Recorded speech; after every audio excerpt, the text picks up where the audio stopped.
Бисмилля, альхамдулилля, вассаляту вассаляму аля расулилля, ассаляму алейкум ва рахматуллахи ва баракату. Недавно из саратовской тюрьмы был этапирован в Веденский район Кужулов Аббас Имамович, якобы для участия в следственных мероприятиях. Мы хорошо знаем, что такое следственные мероприятия в Чеченской Республике. Это жестокие пытки, которым подвергается человек, пытаясь заставить его признаться в совершении того или иного преступления. И нередко так бывает, что пытают не только его самого, но и его близких родственников на его глазах. Поэтому мы считаем не случайно то, что были похищены примерно в одно и то же время его родные. Это его пожилой брат со своей женой, его сын и двое дочерей. Через несколько недель все они были освобождены, кроме его сына Кужулова Иляса Аббасовича, 89-го года рождения.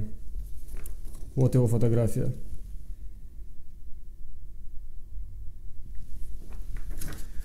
Затем, еще через несколько дней, погибает сам Аббас Кужулов, якобы случайно подорвавшись на мине. Мы выражаем свои соболезнования родным и близким Аббаса. Пусть Аллах дарует им терпение. Аллах дал геш дойлцун, дал газу кобул дойлцун.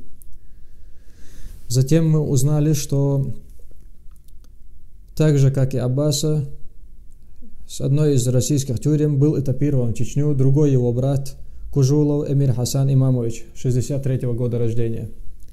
И у нас есть опасения, что их ждет та же участь, что и Аббаса.